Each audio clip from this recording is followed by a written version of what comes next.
ஹரஹர சங்கர ஜெய ஜெய சங்கர காஞ்சி சங்கர காமகோடி சங்கர. மந்திர ஜபம் என்பது இறை வழிபாட்டில் மிகவும் சக்தி வாய்ந்ததாக கருதப்படுகின்றது. மந்திரங்களில் ஒவ்வொரு எழுத்துக்களும் ஒவ்வொரு விதமான ஆற்றல் சக்தி கொண்டவையாகும்.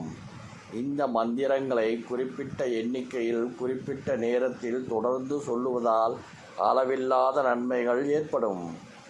எந்த ஒரு மந்திர ஜபமும் 1,00,000 முறையே எட்டும். அந்த மந்திரங்கள் உயிர் பெற்று அவை கவசம் போல் இருந்து நம்மை காக்க துவங்கிவிடும் என்பது நம்பிக்கை. ஆனால் மந்திரங்களை இரவு நேரத்தில் சொல்லலாமா? இப்படி சொல்லுவதால் பலன் இருக்கும், வாங்க தெரிந்து கொள்ளலாம். மந்திர ஜபம் என்பது தெய்வ அருளை பெறுவதற்கும் இறை சக்தியை நெருங்கி செல்வதற்கும் ஏற்ற மிக சிறப்பான வழியாகும். ஒவ்வொரு மந்திரமும் ஒவ்வொரு விதமான தன்மை கொண்டவை, ஒவ்வொரு விதமான பலன் தரக்கூடியவை. தங்களின் இஷ்ட தெய்வ மந்திரங்களை பலரும் நேரம் கிடைக்கும் பொழுதெல்லாம் சொல்வதுண்டு. இன்னும் சிலர் துன்பங்கள் மனதில் பயம் ஏற்படும் போது தைரியத்தை நம்பிக்கையை வளர்த்து கொள்வதற்காக பலரும் சொல்வது உண்டு. காலை மற்றும் மாலை வேளையில் வீட்டில் விளக்கேற்றி வைத்து மந்திர ஜபம் செய்வது, பிரம்ம முகூர்த்த வேளையில் மந்திர ஜபம் செய்வது, கோவில்கள் மற்றும் மலை உச்சியில் அமர்ந்து மந்திரம் செய்வது போன்றவற்றிற்கு ஒவ்வொரு பலன்கள் உண்டு. மந்திர ஜபம் செய்வதற்கு என்று சில முறைகள் உள்ளது. எண்ணிக்கைக்கு ஏற்ப மறுபடியும் பலன்கள் மாறுபடும் என்று சொல்வதுண்டு.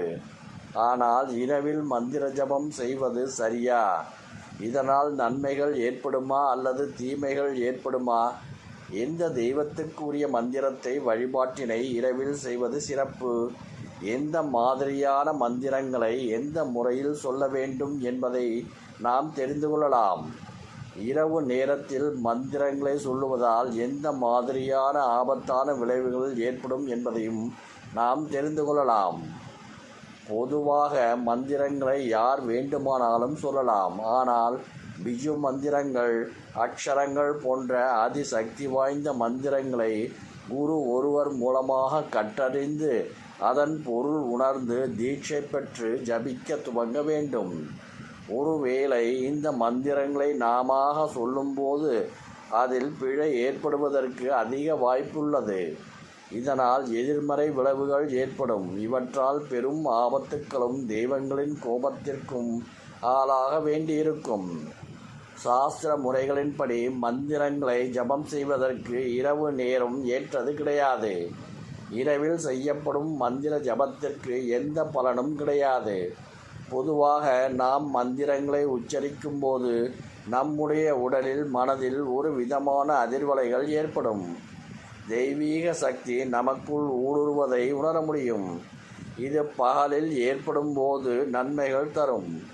ஆனால் இரவு நேரத்தில் ஏற்படும் இது போன்ற அதிர்வலைகள் நம்முடைய தூக்கத்தை பாதிக்கும்.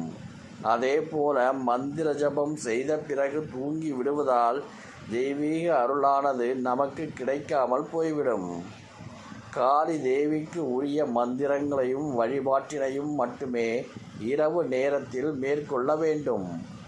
அதிலும் ஓம் கிரீம் காளிகாயே நமக என்ற சக்தி வாய்ந்த மந்திரத்தை இரவு நேரத்தில் சொல்லலாம். ஆதிசக்தியின் மிகவும் சக்தி வாய்ந்த வடிவமான காளியை வழிபடுவதால் நெருக்கடிகளில் இருந்து விடுபட முடியும். மகிழ்ச்சி, செல்வ வளம் ஆகியவை கிடைப்பதுடன் தீய சக்திகளிடம் இருந்து பாதுகாப்பு கிடைக்கும். காளியை வழிபடுவதற்கு வெள்ளிக்கிழமை மற்றும் நள்ளிரவு நேரம் மிகவும் ஏற்றதாகும். ஹரஹர சங்கர ஜெய ஜெய சங்கர காஞ்சி சங்கர காமகோடி சங்கர.